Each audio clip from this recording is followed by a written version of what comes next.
2024 లేదా 25లో డిగ్రీ లేదా బీటెక్ చదివారా? సాఫ్ట్వేర్ జాబ్ కోసం ఎదురు చూస్తున్నారా? అయితే కోడ్ జ్ఞాన్ 100 డేస్ కోర్సులో చేరండి, జాబ్ సాధించండి. Welcome to Suman TV. నేను మీ సుమన్ టీవీ నాగ్. అడల్టరీని ప్రూవ్ చేయాలి అని అంటే, లేదా ఏదైనా అఫైర్ని ప్రూవ్ చేయాలి అని అంటే ఎలాంటి ఎవిడెన్సెస్ ఉండాలి, ఎలా సేకరించాలి అనేది ఈరోజు మనతో పాటు ప్రముఖ అడ్వకేట్ శశికాంత్ గారు ఉన్నారు. వారి మాట్లాడి తెలుసుకుందాం. Hello sir. నమస్తే. వైఫ్ అండ్ హస్బెండ్ రిలేషన్షిప్లో ఆ రిలేషన్షిప్ బ్రేక్ అవ్వడానికి ఎక్కువగా కారణం ఉన్నటువంటిదే అడల్టరీ అండ్ అఫైర్స్. వీటికి సంబంధించినటువంటి ఎవిడెన్సెస్ ఏ విధంగా కలెక్ట్ చేయాలి? మంచి క్వశ్చన్ అడిగారు నారాజు గారు. ఏదైతే ఎవిడెన్సెస్ మీరు మాట్లాడుతున్నారో అది లేకుండా కేసు ఫైల్ చేసినా కూడా వేస్ట్. ఫస్ట్ ముందుగా అయితే ఎవిడెన్సెస్ అనగానే జనాలందరూ అమ్మో ఏం ఎవిడెన్స్ అని భయపడుతుంటారు. అవి మీ చేతిలోనే ఉంటాయి. మొట్టమొదటి ఫోన్, వాట్సాప్లో కానీ, ఇన్స్టాగ్రామ్లో కానీ, లేకపోతే ఫేస్బుక్ మెసెంజర్లో కానీ ఏవో చాలా వచ్చాయి మంచి యాప్స్, థ్రెడ్స్ కానీ ఏవో చాలా యాప్స్ వచ్చాయి. అందులో మీరు కనుక చాటింగ్ హిస్టరీ చూసుకుంటే వెంటనే దాన్ని స్క్రీన్ షాట్ కానీ లేకపోతే చాట్ ఎక్స్పోర్ట్ కానీ చేసి సేవ్ చేసుకోవాలి. ఇంకోటి చూస్తే గత 6 నెలలుగా ఆ మొబైల్లో డీటెయిల్ కాల్ హిస్టరీ బయటకు తీయాలి.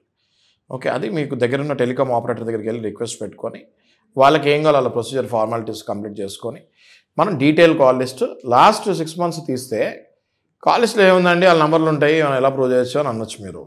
Call list will play vital role. ఎందుకంటే రాత్రి 12 నుంచి 2 వరకు ఎవరు మాట్లాడతారు? ఎవరు మాట్లాడతారా? ఎవరు మాట్లాడరు. రాత్రి 12 నుంచి పొద్దున్న 2 వరకు, 3 వరకు, 4, 5 వరకు మాట్లాడుకునే వాళ్ళు ఉంటారు. లవర్స్, ఈ టీన్ లవ్ ఎఫెక్ట్ ఉంటుంది. మళ్ళీ 40s, 50s వచ్చిన తర్వాత ఒకవేళ ఎఫ్ఐఆర్లో పడితే సేమ్ టీనేజర్స్ లాగా వీళ్ళు కూడా సైకలాజికల్గా బిహేవ్ చేస్తూ ఉంటారు. రాత్రి 3-4 గంటలు మాట్లాడి దానికి మళ్ళీ అటాచ్డ్ ఎవిడెన్స్ చాట్లో I love you, I miss you, let's meet అని పెడితే ఈ 2 చాలదా ఎవిడెన్స్కి? ఓకే రైట్, ఇంకా ఎవిడెన్సెస్ చెప్తాను నేను మీకు. నారాజు గారు, ఇది కాకుండా మనం కనుక చూసుకుంటే వీళ్ళ గ్యాలరీస్లో మనకి సెల్ఫీ ఫోటోలు కనిపిస్తూ ఉంటాయి. వీళ్ళిద్దరు కలిసి సెల్ఫీ దిగిన ఫోటోలు, దగ్గర అతి దగ్గరగా ఉన్న సెల్ఫీ ఫోటోలు. అంటే నార్మల్గా ఇలా దిగితే ఎవరైనా కూడా దిగొచ్చు, ఫ్రెండ్స్ కూడా దిగొచ్చు.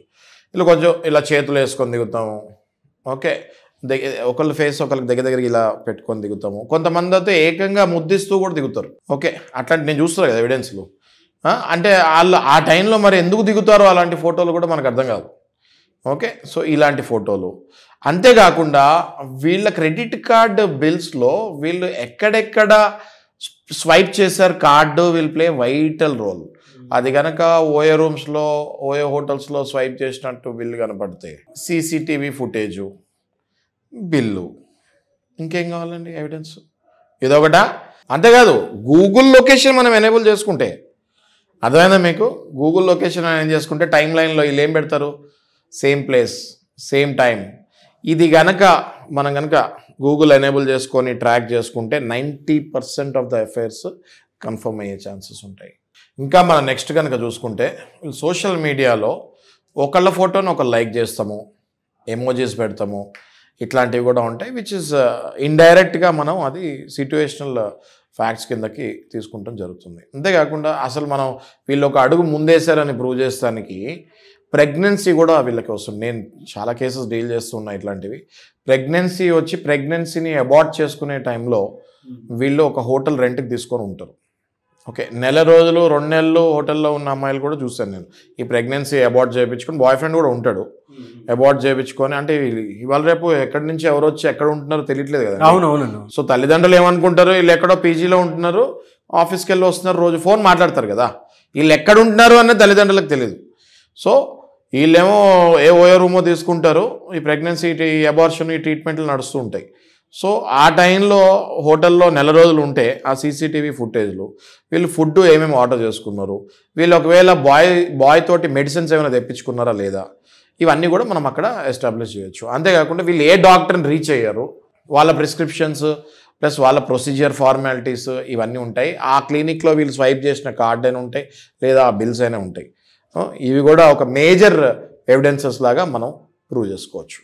ఇంకా మనం కామన్ సెన్స్ కనుక చూసుకుంటే స్పౌస్ మనం బిహేవియర్ చూసుకుంటే, ఒకవేళ అంటే ఇది ఎవిడెన్సెస్ కిందకి అనను కానీ హౌ టు ఐడెంటిఫై, ఇది ఎవిడెన్స్ కిందకి రాదు. ఇప్పుడు లాస్ట్ చెప్పేది how to identify if your partner is an extra marital affair అన్నది ఎలా కనిపెట్టాలి అంటే, లేట్ నైట్ ఇంటికి వస్తారు, పెద్ద ఇంట్రెస్ట్ చూపిరు, ఫోన్ పాస్వర్డ్ చేంజ్ అవుద్ది, పాస్వర్డ్ చేంజ్ అయినా ఈ ఫోన్ ఏదో దిండు కిందో పెట్టుకుంటారు, ఆ ఫోన్ టచ్ చేస్తే టక్కున లేసి కూర్చుంటారు, ఏదో పైన నుంచి ఆకాశం ఊడిపడినట్టు. ఓకే, ఇట్లాంటి బిహేవియర్స్ ఇవే కాకుండా ఇంటిమేసీ ఉండదు, వీళ్ళు ఇంకా కలవరు, భార్యాభర్తలు ఇంక వీళ్ళు ఫిజికల్గా కలవాలి అన్న ఇంట్రెస్ట్ కూడా పోతుంది. డైలీ కొత్త కొత్త బట్టలు వేసుకోవాలని కోరికలు, కొత్త కొత్తవి కొనుక్కుంటాము, ఇది బాగున్నానా లేదా అని అద్దం ముందు గంటలు గంటలు నుంచొని చూసుకుంటాము. ఇవన్నీ కూడా clear cut indication that there is something wrong. అసలు ఇంకా సైకలాజికల్గా వెళ్ళి చూసుకుంటే కొంతమంది ఎప్పుడో లేట్ 90s పాటలు పెట్టుకొని వింటూ ఉంటారు. సడన్గా late 90s early to Genex ఇట్లాంటి మన జనరేషన్స్ గురించి మాట్లాడుకున్నాం కదా.